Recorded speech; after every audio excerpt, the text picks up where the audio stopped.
Welcome everybody to E2KGn30 hot episode number 14. And it's hot because it's 80 degrees here right now. 80 degrees, 85 actually with feels like. So it's nuts. September 21st, it's a Thursday, and it's 85 degrees right now. What the heck? But that's all right. We're going to hopefully cool off here in a second. I am your host, Osiris Prime. With me tonight is just one other co-host. We have Agaskles Stamos, or as he was affectionately called, Glacius Stamos, from one of our other co-hosts. He's now. He was trying so hard. I couldn't bear to break him by correcting him. He's now a Killer Instinct character, so that's what he's going to be known as from now on. So, for you new people out there, this is our Enough to Keep Going news in 30 minutes. This is our podcast where we go through the news stories from the past week that we found interesting.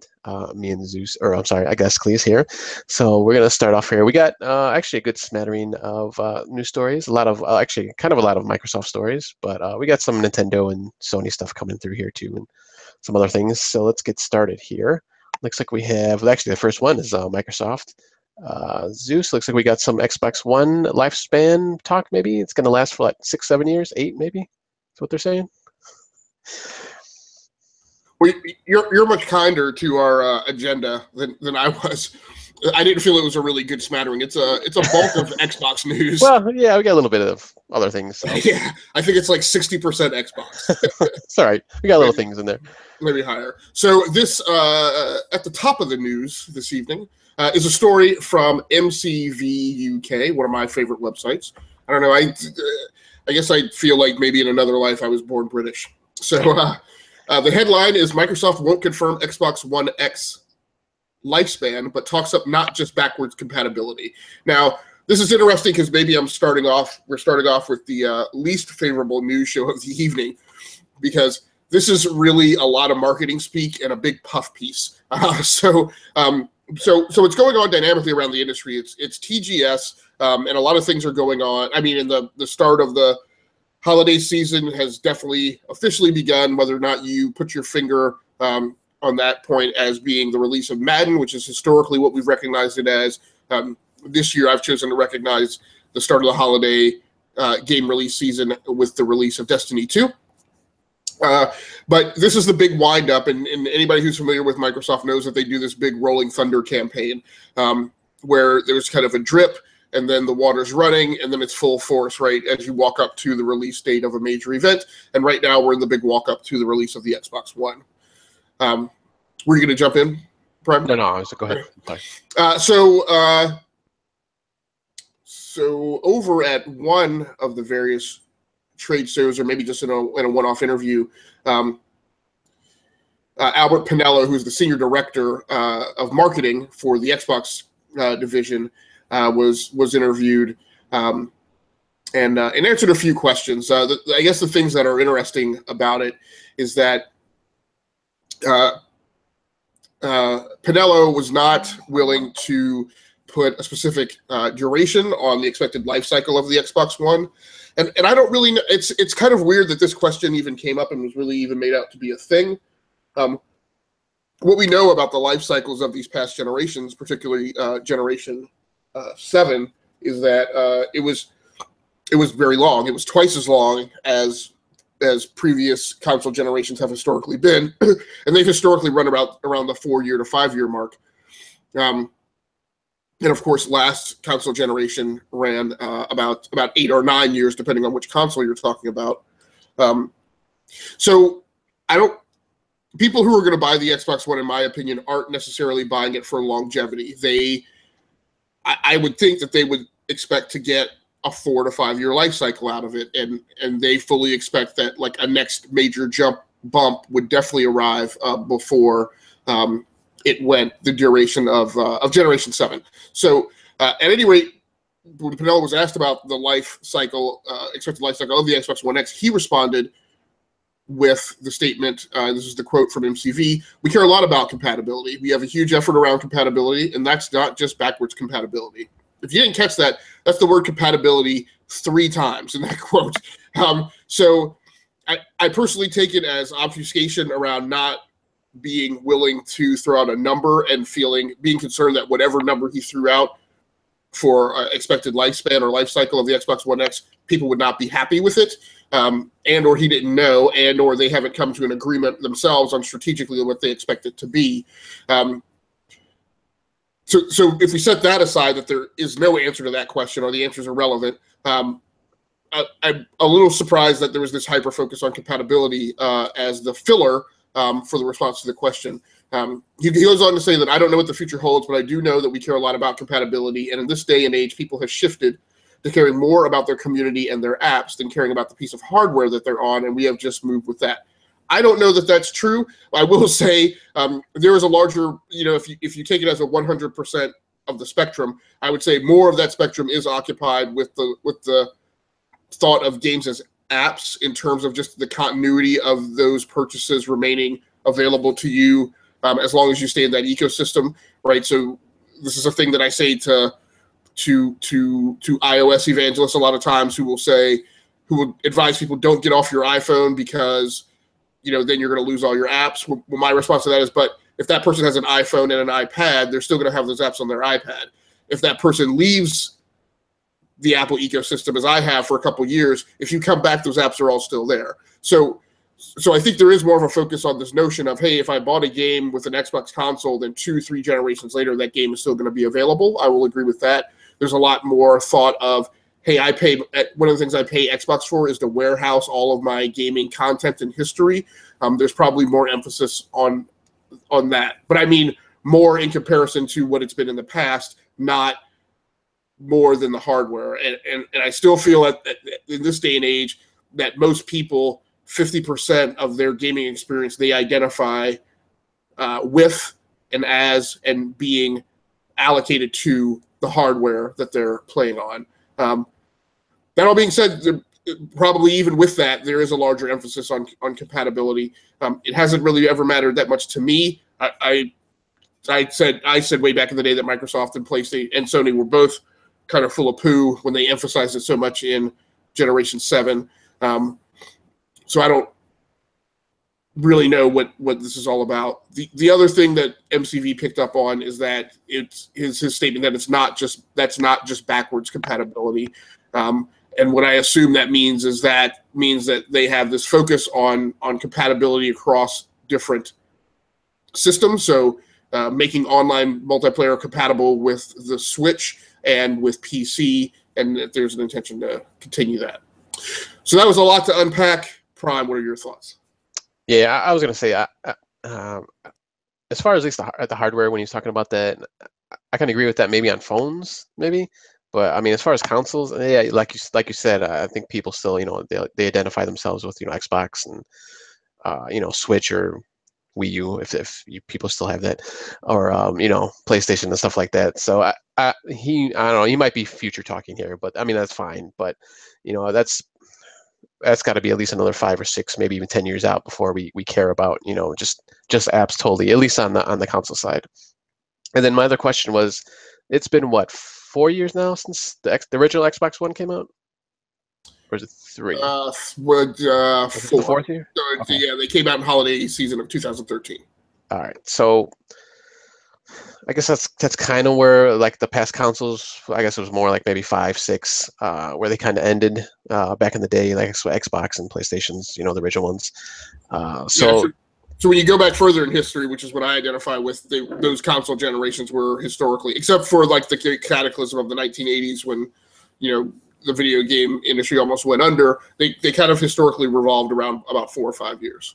Yeah. So, I mean, I guess it's kind of fair to ask a question like that because obviously this is just an upgrade, as they say, and obviously, yeah, we can still play the original Xbox One games, and now Xbox 360. And soon, I'm assuming at some point in holiday is the OG Xbox games.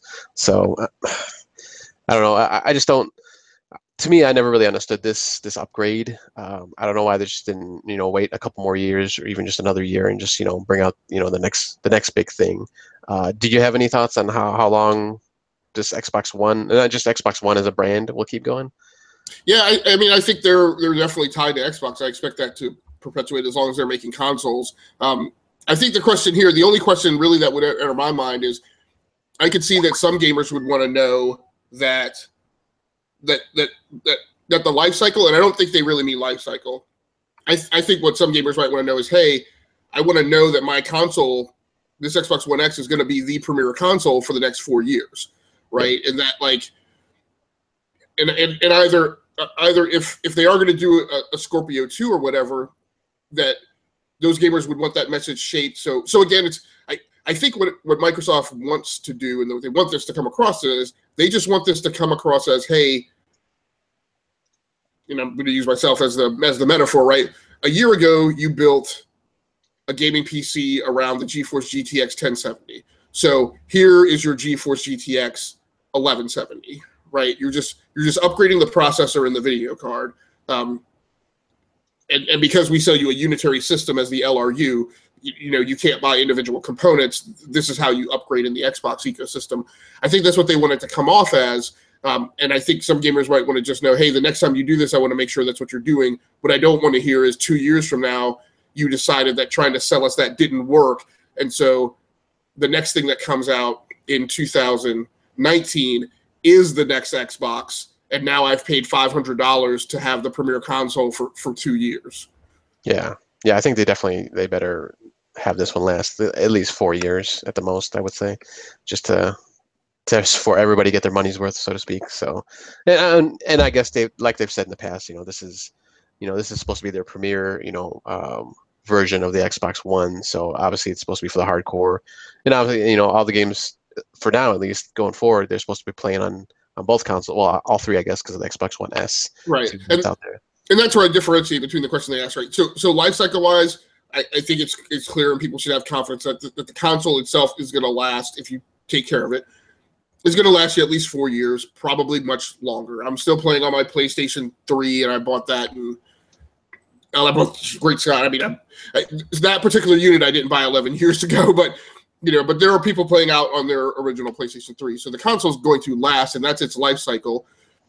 Sony just took away support, or just said that they were ending manufacturing for PS3. I think there's still support for PS3. So the console is going to be supported, and it's going to last, and it's going to be manufactured for a while. So I think they were asking a little different question. I think the question that might be on gamers' minds is my console going to be the premier headliner Xbox SKU for the next 4 years? And if it's not, just make sure that thing looks, smells, walks, and talks like this upgrade that you sold me now, and not we're shortening the life cycle and now we're rolling out the new Xbox. Yeah, I can understand that, though. All right. So let's jump into our next article here is some esports news here. So we got the Madison Square Garden Company, MSG, as they call it here in this Gamma Sutra article. The holding company for the famous Madison Square Garden Arena in New York has appointed ex-Twitch executive Nick Allen as their new vice president of esports for their company. He's going to be in charge of, he will oversee the running of MSG's newly acquired esports franchise, Counter Logic Gaming, which I'm trying to remember if I actually remember seeing an article about them buying an esports team, but evidently they did. So he's going to be running that. And along with Madison Square Garden, obviously, that they own, they have a couple of teams, the Knicks and the Rangers, that they own, and they actually oversee other venues around the U.S. too. So they just don't have Madison Square Garden; they got other venues that they take care of and own. I'm assuming it doesn't really say here; it just says operates. So that's a pretty big deal. I mean, Madison Square Garden. I don't know if they've had. I'm assuming they've had actually events there sometime in the recent past. I haven't seen anything, but I'm going to assume they have. So that's a pretty big deal. I mean, obviously, that's one of the premier venues out there that where obviously regular sports, basketball, and hockey, where they play in that arena. But I don't know. I just thought it was kind of cool that they're trying to jump into the esports. Obviously, that's maybe they're looking to the future. As a past article was talking about. So they're seeing the esports is pretty big. It's getting bigger here in the U.S. Probably not as big as some of the other countries, but it's obviously getting a foothold in the country. And obviously, I don't think it was last. I don't know if it was the last episode of E2KGn30, or maybe a few episodes ago, where they're talking about esports possibly being in the Olympics at some point in the future. I think that was like 4 to 8 years down the road. But so it's pretty cool that they're looking into this thing, and that this guy is an ex-Twitch guy. He was let me see, what was he doing? He was a VP of esports back at Twitch, I believe. Yes, so he obviously knows what he's doing. He's coming from Twitch. So I don't know. Did you find anything interesting in this article? Not as much. I'm still kind of very lukewarm on the whole esports scene and how it's going to be relevant. I think we did talk about that Olympic sports article. Maybe we did. It may have been us, or I may have heard it on another podcast, and I think, or maybe it was both. Yeah, I think it's got a ways to go. Like, look, I don't think synchronized swimming should be an Olympic sport, right? And I mean, and it took years for them to get in. So they were a demonstration sport for a whole decade or more. So,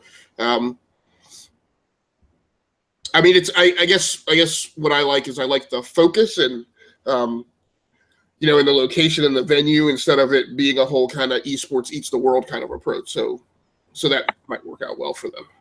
Yeah, I know we've talked about this a lot. How we both not just we don't like to just sit there and watch the gaming go on. We obviously do it. We both do Twitch and Mixer and YouTube Live and all that and Facebook Live. But we're just sitting down and watching it. It's not the biggest thing. But it's good because it's bringing well, I guess I don't want to say it's good, but it's good or bad. For good or bad, it's it's bringing sports or gaming more into the mainstream. So I'm hoping that'll be a good thing.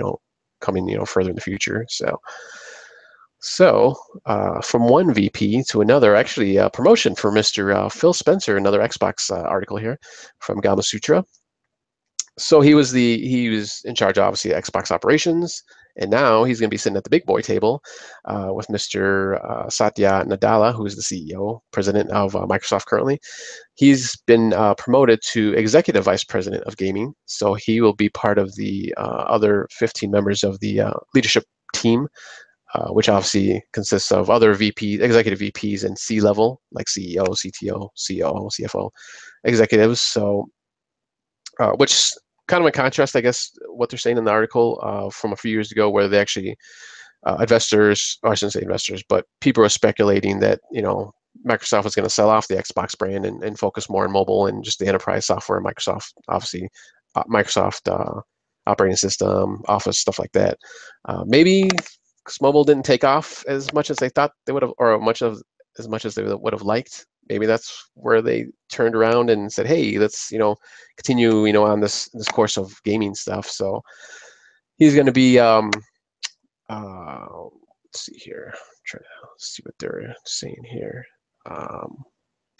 Like I said, he's going to be he'll be reporting directly to Nadella. So once again, he's going to be just with the other executives up there and talking about the gaming section of Microsoft. So I thought this was was pretty good. This is pretty cool. So I wonder how much this will take away maybe from his day-to-day stuff now that he's doing, or if it's just going to add on. I don't know, and I really need to dig into this a little more. And I suspect that, I don't know if they knew. So one of the podcasts I watch is Windows Weekly over on the Twit network, and Paul Thurrott over there does a really good job of tracking what's going on in the Xbox division. But I think they already recorded for the week, so this may have dropped after. So my understanding of their structure is this is not a promotion into a position that previously existed. So I don't know that there was a EVP of gaming before. So I think structurally the divisions are the same. So I don't think this constitutes anything that would force them to change financial reporting right under SEC rules. They're not breaking that division's financials out away any more than they already are. I think it's a promotion in place, so I think he has the same responsibility. Now, what may have happened is his reporting up structure may have had another EVP in between he and Nadella, and this may just be moving him to a more senior set of lower level executives that has him reporting directly to Nadella, I guess, is my only thing I can think that it is. Right. So it's like a promotion of title more than Right. anything. Yeah, promotion of title and a change of reporting lines. Yeah. So yeah, hopefully, obviously since he's got an Xbox One, he seemed to, turn it around. Well, I shouldn't say turn it around, but he's maybe marketed it a little bit better than some of the other executives were in the past. So hopefully, it doesn't take away too much from his, regular work now, or just like any company, sometimes they give you that title and they just throw. He'll obviously have more responsibility, maybe do stuff like that, but he'll still have his his day-to-day stuff that he can focus on. And so I feel like I guess that's the thing I'm saying. I don't think it's an increase in his responsibilities at all. He's in the same job. I think the difference will be when he needs to pull the lever and get a decision made. Now he has the ability to go directly to the CEO and not go through someone. So I'm hoping it will help. He might get some more administrivia, like things he has to sign as a board member, but yeah, I'm thinking it's an efficiency gain more than anything. Yeah. Well, yeah. Hopefully we'll see. Yeah. We'll see in the future here, or if there's an official statement that there is no statement technically, at least not as of this article, which was from a couple days ago. So we'll see. So you got some Fire Emblem news here. Yeah, so we have over to Switch there. We actually have one news article that's not about Xbox. We'll take a break for one article. So over on NintendoEverything.com, story headline is Fire Emblem Warriors Switch file size. I'm sorry. Still frequently in our current English vocabulary and taxonomy, the word switch, we're accustomed to using that as a verb, but it's actually a noun in this case. Fire Emblem Warriors Switch file size. So what they found was because Fire Emblem Warriors is starting to be posted on some of the eShops, in this case specifically the European eShop, they are able to see that the file size of Fire Emblem Warriors is 13 gigs. Two things this brings up is that I guess there's been some speculation and question about whether or not this is just a port of the 3DS title. However, that title, when loaded on the 3DS, is only a skosh over 2 gigs. So this apparently has far greater assets. I'm assuming and hoping that it has better graphical fidelity and overall better graphic quality. And Fire Emblem is obviously can be a very big game in terms of content and all the areas that you roam around to. So again, at that file size, that's just a file size. And even though I have a 128 gig micro SD card in my Switch, that's a file size that I just go buy the cartridge, which has proven to be reasonably manageable for me at this point. I don't need all that stuff physically sitting on my Switch. So I don't know, how's your file size management been going since you've been all in? And have you? So I know you've made your list of gets that you want out for the fall. Have you? Is there enough information out there for you to have calculated out what that's going to do to your storage and whether or not you've got a big enough card or you need to get a new one? No, you know what? I got to actually go back and look to see what I think I only have like a 64 gig right now, and I probably have loaded on there internally, or on the that I bought off from the eShop, probably like 5 to 6 games right now. So, and that's from Zelda. Actually, Zelda. I don't have Zelda on there, so that's probably more than likely that's probably the biggest. So I got like Mario versus Raven Rabbids, Minecraft, which should be fairly small, mini golf, that Fate Extella, whatever that anime game is, that's blowing my mind right now. And a couple others. The 2 Lego games, I bought those. Actually, no, I'm sorry. One Lego game, Lego Worlds, is on there, and Lego Underground, or Lego City Underground, or Undercover, excuse me. That one I bought physically. So I'm actually kind of doing a mix right now. And basically, if I find a deal, I'll buy it physically, which is not too bad because I got everything in my little case, so I can just throw the cartridges in there. Not a big deal. Yeah. Not like Xbox where I got games everywhere, so I had to pretty much just buy an external for that one. But I'll eventually probably buy a larger size. Yeah. It sounds like you're up probably around 20. Yeah, probably. Yeah. Yeah, you're probably good through the fall. So is this particular game on your watch list? Yes, actually, this was one of them. And yeah, that's fairly large size. And I think Mario, they had Mario out there. I think it was like 5 gigs or something like that. So that's not too bad. Yeah. So should be manageable. I'm keeping an eye on this one too. I like I like Fire Emblem on the 3DS. I haven't invested as much time in it as I should, but I could definitely see myself getting interested in playing that on the Switch and taking it on the go with me.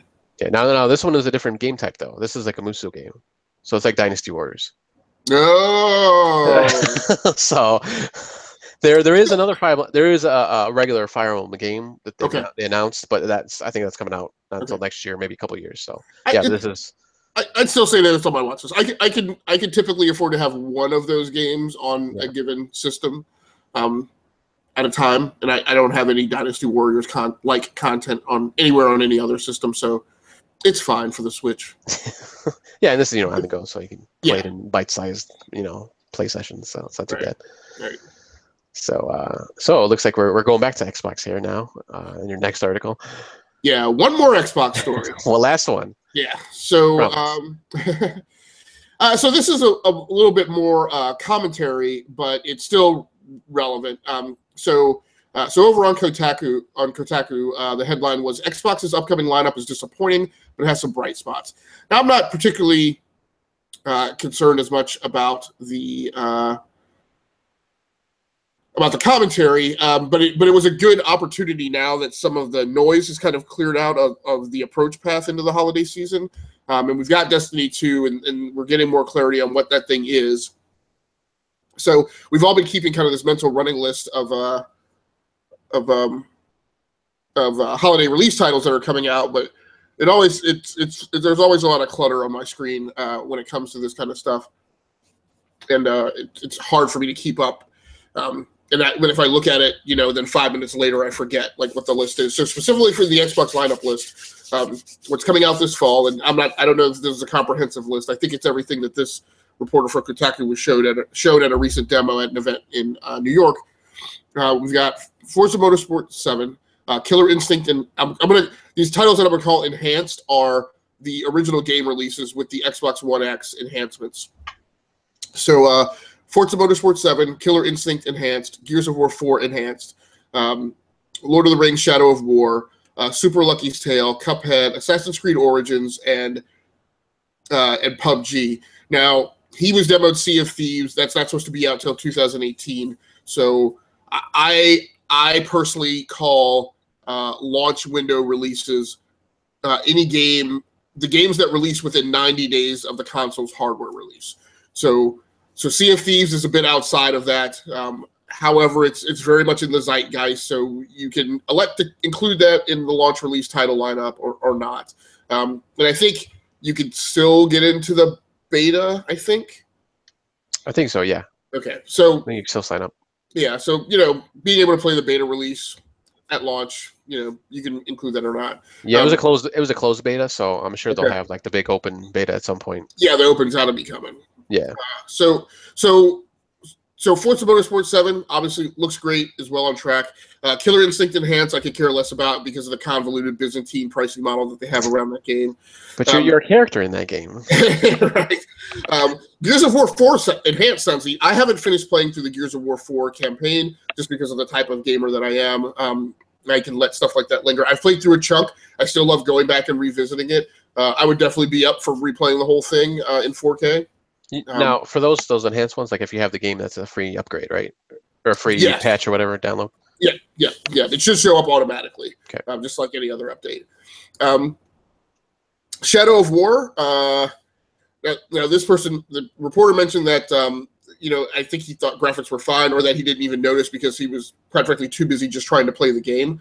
I've had a lot of fun playing Shadows of Mordor recently. I still love the Nemesis combat system. I think it's a great combat system. It is a game that I need to set time aside to focus on and play. But if Shadow of War is basically the same thing and it's in 4K, I think that's a winner. And Assassin's Creed Origins, all indications are that it's going well. So the issue is that he also had good things to say about Super Lucky's Tale and Cuphead. But at the end of the day, this is maybe if you isolate the Xbox One X and think about it as a new console launch, I still think that they have most of the bases covered for like week one of a console launch, right? You have a big, superior racing game. You have a fighting game. You have a third-person action-adventure shooter. You have a third-person beat-em-up combat game. I mean, this release lineup is better than release lineups for the last big three consoles that have released, arguably. You know, if you look at Xbox One X, PlayStation 4, and the Switch. If you're new coming into the Xbox system, you could absolutely walk in, grab an Xbox One X, buy Forza 7, Killer Instinct, Gears of War 4, Shadow of War, and Assassin's Creed, and you would definitely be set for your first few months of gameplay. Some of the indie titles are getting a lot of buzz. I personally don't have any interest or time to play Cuphead, but lots of people are interested in that game, and Super Lucky's Tale is turning out to be a surprise hit. So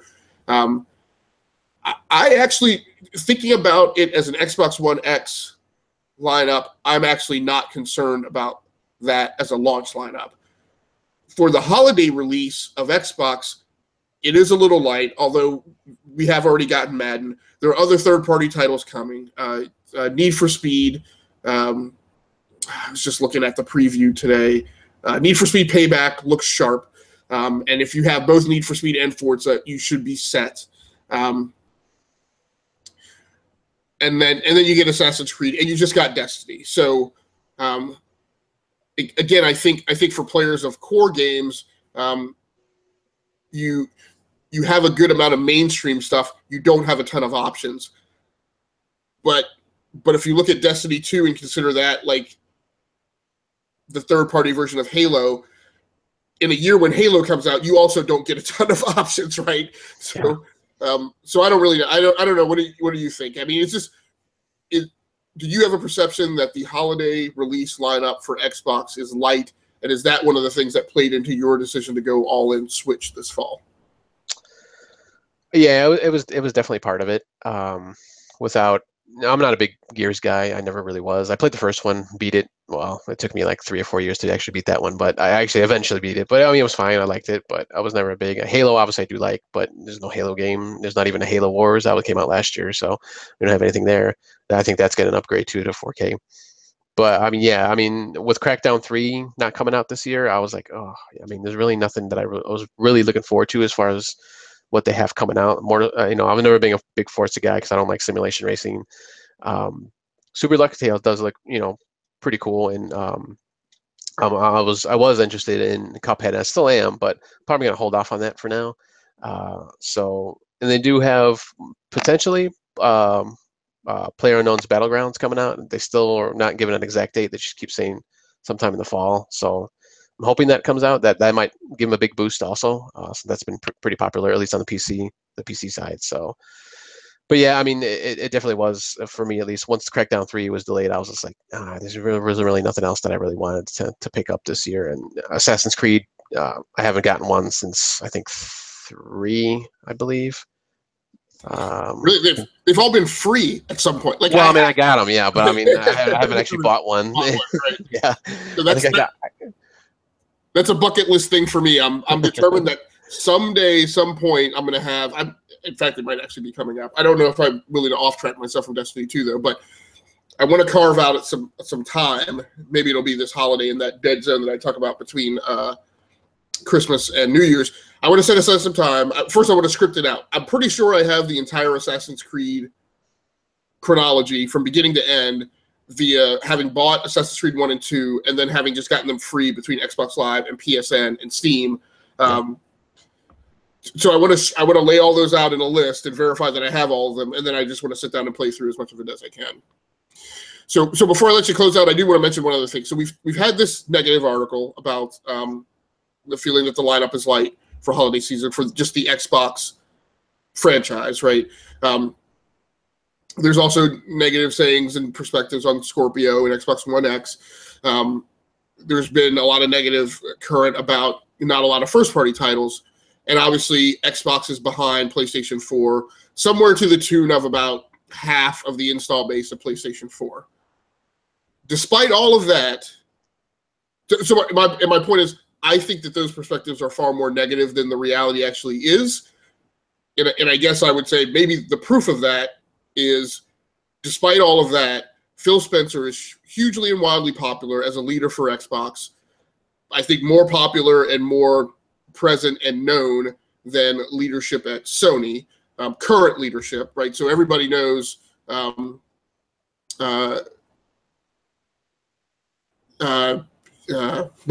forgetting his name. Maybe not everybody knows. Yeah, I'm brain dumping the name right now. Kaz, was that what you're trying to think of? I don't think it's. Oh yeah, yes, yeah. I don't know why. So yes, everybody knows Kaz. Hugely popular. He's the CEO of Sony. He doesn't directly own now. He doesn't directly run the PlayStation division anymore. Right. So Phil's wildly popular. I think that Xbox One fans are very much enamored and in that branding. And Phil gets promoted to EVP. So at the end of the day, I still feel like if I take it in aggregate, the Xbox One is still a success story, regardless of the math and regardless of numbers. I frequently often said that just because people buy a lot of a thing does not necessarily mean that it's the best. It means that more of those people were convinced that that was the thing that they should buy. And once they've spent the money, they're obviously going to behave as if it's the best thing in the world that they could have bought, because nobody's going to behave like they wasted their money. So that's all I want to mention, and then I will turn it over to you to take us out. All right. So yeah, and just one last thing on that too. I mean, unfortunately, there's always going to be dry spells in gaming, and unfortunately with this one, it's hitting. Well, I wouldn't even say it's a dry spell, like you said. There's some good games coming out, but obviously like they're heavy hitters and aren't coming out. And yeah, you can say, oh, you know what, they don't have Crackdown 3 and Halo and New Gears or whatever, Fable in a lesser extent. But for those games that actually were going to come out, I mean, they did delay them. So I mean, they are working on them, and they're trying to get them at the best possible game that they want to throw out there. They could have just said, all right, let's put Crackdown 3 out there, and it might have been like totally janky, and everybody would have been like, oh, why'd they do that? So I mean, otherwise, obviously, people are never going to be satisfied. But you can look at it, you can obviously spin it that way too. That they're going to get all these games out eventually, and they're going to be great, hopefully. So we'll see what's going to happen. So yeah, my last two things real quick. Coming out of TGS, a couple of game announcements, or release. Well, one's the release window, and the other one's an exact date. So Dynasty Warriors, speaking of Dynasty Warriors 9 got a release window of early 2018, and that's pretty much it for that one. There's no more information as far as exact date, but it's coming out PlayStation 4, Xbox One, and the PC. It will launch with some new. There's some new features that they announced also. So they gave an overview of the Three Kingdoms. Obviously, there's always the Three Kingdoms you're battling with, and a brand new feature called the State Combo System. And this feature is it diversifies the attacks basically. So there's flow attacks, there's reactive attacks, which is a counter move that you can do, and a trigger attack, which says forcibly changes an enemy's state depending on the button you press. So I'm not really sure what they're talking about there, but hopefully we'll find out soon. This is going to be an open world game, of course, because everything's open world now, and it kind of was before, I guess. I don't know if you've ever played any of them, I guess, Cleese, before in the past, but there's just big areas, big sections that you can run around in. Sometimes you had to fight through a section before you get to the next one, but then you can always go around and come back and do all kinds of things. So I'm not really sure. Now, like I said, you had to kind of fight through to get to that next section. So maybe it's just like totally open now, obviously, I'm assuming. So you can just, do whatever you want. So that's cool. And then the second game is Monster Hunter World, which is going to be coming out for the Xbox One and PS4 on January 26th of next year. And then the PC version is going to be released later on. They didn't give an exact date for that one. But and they also announced some special editions for the PS4. There will be a digital deluxe version that comes with some bonus armor, samurai armor, 3 gestures, hairstyle, face paint, and 2 in-game sticker sets. So you get that, and then you get the physical collector's edition, which has that all that content. The game, obviously, which you never know if this was EA Battlefield game, doesn't come with their special editions. You get soundtrack, which is downloadable here in the US, and I'm assuming Europe, and CD in Japan. Artwork and a figure of the box art monster Nergiganta. I don't know how you even say that, but anyways, it kind of looks like a dragon kind of thing, I guess. I don't know. And then there'll be some pre-order stuff. You get an Origin set armor, which I guess has been in every Monster Hunter game, which messes with the defense and offensive. You get like a bonus basically for your defense and offense. Fair wind charm item, which that's all it says. I don't even know what that is. And a theme for your PS4, so that's cool. And then also there's going to be, so far, and this is just for Japan, is a PlayStation 4 Pro Monster Hunter World Edition. So it has like a dragon kind of a creature on it, which actually looks pretty cool, with kind of fire coming out of its mouth. And then there's also a controller that's, I'm trying to see here, it's just like a red controller with some designs on it too. So that looks pretty cool. But they just announced that for Japan for now. Hopefully we'll get that coming to the US too. So I don't know if have you ever played any Monster Hunter World or Monster Hunter games? I haven't, but so I want to make sure I clarify. So this is the game, and this is gonna sound maybe a little too bro, but this game plays like a regular game, right? Like it's a third-person action game. Yes. So this doesn't come from the article. I actually had to look this up because I wasn't sure if this changed at all. But there's just big, large open world map, or big, large maps where you go and defeat basically this huge creature, and there's different creatures depending on where you go. But it's co-op. You can play 4 players online co-op, and then I guess the other big thing is you can play with people worldwide, which you couldn't before. I guess it was just contained within your country. Right. I'm sure some big fans will consider this blasphemy, but so this is very Horizon Zero Dawn-ish, looks like. So yeah, I'm keeping my eye on it. Hopefully it is. And again, I know that Japanese game design has value, but but I struggle with it sometimes to consume it. So if it feels like Zelda, in terms of the way Zelda altered its game design from heavily Eastern influence to more of a Western design, yeah, I'm definitely interested. And I have a PlayStation 4 potentially, in my future outlook list of potential purchases. And actually, you bringing this article into the news show is making me say, why would I buy just a straight stick stock PS4 Pro if there are bundled special editions available? So not to deter you, right? But there is crafting in this game. So I guess the big thing in this game is when you defeat the creatures, the big creatures. Now, I don't know if there's ever really like smaller ones you fight. It always seems that you're just fighting the big ones, but maybe it's different here. You do you get whatever items from that creature, and you can make armor, and basically you can make the better armor for the next creature, and kind of so on and so on. So I don't know how detailed it is. I don't know if it's just straightforward. You get that stuff and you can just make it right away, or if you have to get certain parts. But I've only played a little bit of a Monster Hunter on the not the Vita, the PSP back in the day, and I only played it for like maybe a half hour, an hour, and I just kind of put it down because I was very confused. I didn't know what to do. So that's how it was back in that game. And that's my big thing, right? If I can grasp the game, my big thing, right? I should be able to grasp the gameplay mechanics without having to scurry off and dumpster dive into some wiki on the internet, right? I shouldn't have to go physically download the user manual, right? Everything should be intuitive, and all the instructions that I need to play the game should somehow be woven into the game in some type of interactive tutorial without being overbearing and pretentious, right? So, and it shouldn't take an hour. And like it did in that Final Fantasy game that I bought earlier this year, right? So as long as it, like I said, if it skews towards Western design, then I'm definitely interested. And it might have a pretty good tutorial now. And like obviously, this is I think it was the 5th. This is going to be the 5th iteration of the series, or at least primary series. I think there's offshoots, so hopefully they've refined it. And when I played it back on the PSP, I mean that was a while ago, and I was just kind of jumping into it. I didn't realize what kind of game it was, so it could have been my fault too. So right. I'm sure it's better now. Yeah.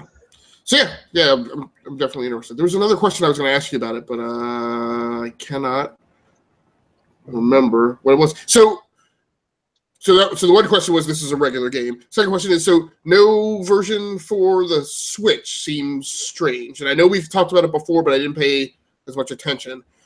Yeah, there is actually a not of Monster Hunter World, but of a different Monster Hunter game. I think it was called XX or something like that. It's supposed to come out. It might be out in Japan already. I don't think it's Yeah. out here yet. So, but to me, that's the one that's not a regular game. That's not a third-person open world.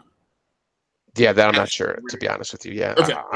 you know what? Actually, I think that is a I don't know if it's a remaster, but it's kind of like they've retooled it, I guess, and have thrown it back out there. I don't remember which version. I'll have to check for next time. Okay. But yeah. So we're somewhere in there. There's a topic for the discussion show that we're coming around on. So because we definitely DB is probably the one who knows that off the top of his head. So yeah, I just don't know. Yeah, off the top of my head, because I've never, other than a PSP game, I kind of fell off on Monster Hunter. So right. so I don't know. But I'm pretty sure I had read somewhere that it was a remaster of an older title. So they just kind of slapped a new, coat of paint on it and released it. They're going to release it for the Switch. So All right. We'll see. All right. It might have been, I know there was one for the Wii U that came out, so it might be that one. I'm assuming more than likely. So we'll find out. I'll do research for next week. All right, man. Anything else we need to go over tonight? I think that is it for episode number 14. Please watch our show on Tuesdays now of Enough to Keep Going, our core show where we go over our playlists and we do a topic like Cleese just said. We pick a topic of the week and just kind of go through it. Maybe two sometimes. We kind of had two this past week with Destiny coming out and just our other stuff that we normally talk through. And then we still have our Defender show coming at some point. So yeah, so we've done the 2 episodes. This week got a little janky because a couple of us have been. So yeah, it got a little janky because of the availability of Dave and I. So we have been talking about whether or not we record this Friday, but we'll probably record sometime over the weekend. We may push it to Sunday. I got to check on Dave's availability. But yes, so we will be talking episodes 5 and 6, which are hot. They are great. They are they make the slow burn worth the wait. So yeah, we'll be talking episodes 5 and 6 on the next episode, and then we'll be closing out. And then Dave and I got to figure out what we're going to do about the entertainment series as we head into the regular network season fall time period.